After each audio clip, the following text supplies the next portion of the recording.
Assalamualaikum warahmatullahi wabarakatuh. Materi yang akan dibahas pada semester 1 kelas 12 IPA yaitu sifat koligatif larutan.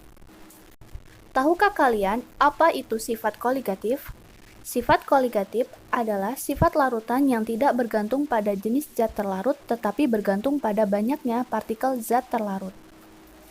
Oleh karena itu, sebelum kita mempelajari lebih lanjut tentang sifat koligatif larutan, akan kita pelajari terlebih dahulu mengenai satuan konsentrasi yang menyatakan jumlah partikel, yaitu molalitas, molaritas, dan fraksi mol.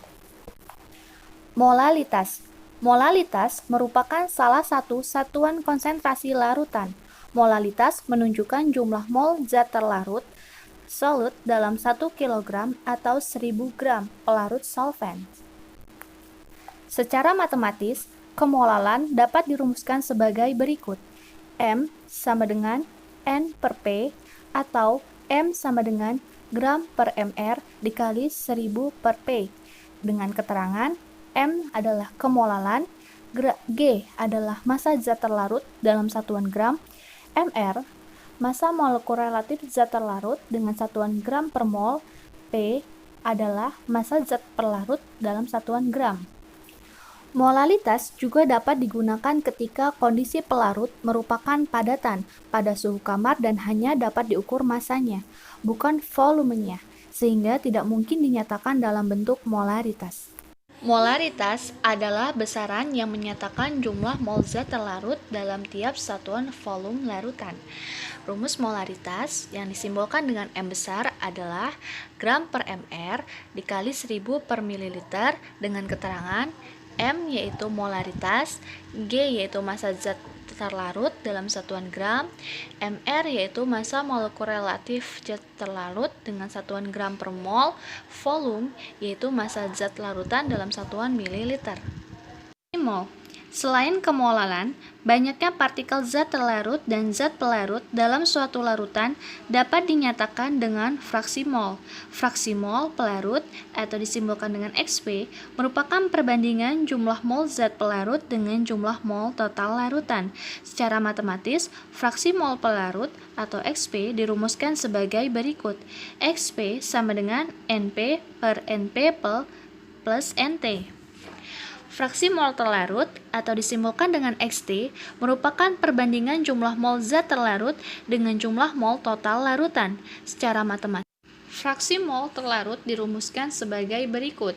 XT sama dengan NT per NP plus NT, di mana jumlah fraksi mol semua komponen sama dengan 1. XP plus XT sama dengan 1.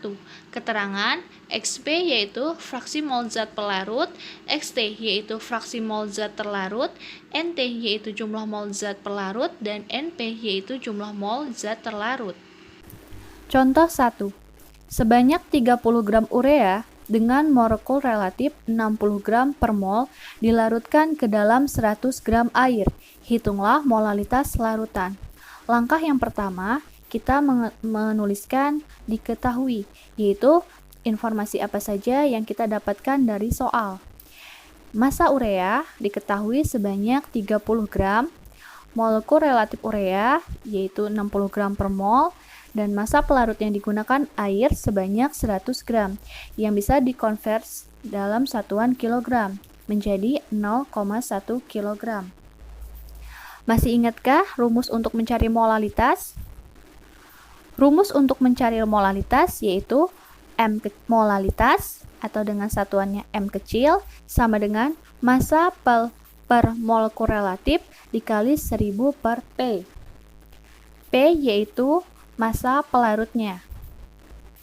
Kita masukkan informasi yang diketahui dalam soal ke dalam rumus untuk mencari molalitas.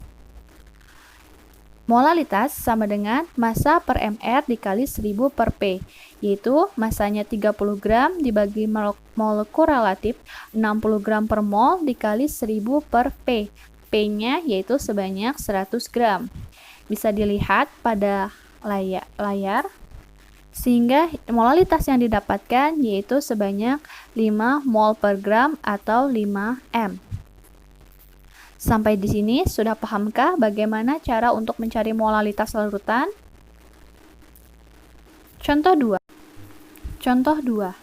Larutan glukosa dibuat dengan melarutkan 18 gram glukosa dengan molekul relatif 180 gram per mol ke dalam 250 gram air. Hitunglah fraksi mol glukosa. Diketahui pada soal, massa glukosa yang dilambangkan dengan XT yaitu 18 gram, molekul relatif glukosa 180 gram per mol, massa pelarut yang dilambangkan dengan XP yaitu 250 gram, dan molekul relatif air yang bisa dicari dengan rumus 2 kali ARH ditambah ARO. 2 kali 1 ditambah 16 sehingga didapatkan molekul relatif air sebesar 18 gram per mol. Rumusnya, untuk mencari fraksi mol glukosa, yaitu XT karena glukosa adalah bagian yang terlarut, sedangkan di sini pelarutnya adalah air. XT sama dengan NT per NT plus NP. Jawab, fraksi mol atau dengan rumusnya mol A tadi dilambangkan dengan massa glukosa dibagi mol total. Fraksi mol glukosa yaitu 18 dibagi 180 per 18 dibagi 180 ditambah 250 per 18. Bisa dilihat pada layar video, sehingga nanti yang didapatkan hasilnya adalah fraksi mol glukosa sebesar 0,007. Perlu dicatat kembali, rumus untuk mencari mol adalah gram per molekul relatif. Baiklah, baru saja kita telah mempelajari satuan konsentrasi yang menyatakan jumlah partikel, yaitu ada molalitas, molaritas, dan juga fraksi mol. Di video selanjutnya, kita akan membahas tentang sifat koligatif pelarutan yang meliputi penurunan tekanan uap, kenaikan titik didih, penurunan titik beku, dan tekanan osmotik. Agar kalian semakin paham mengenai materi tersebut, kerjakanlah latihan berikut. Sampai jumpa lagi di video selanjutnya. Terima kasih. Wassalamualaikum warahmatullahi wabarakatuh.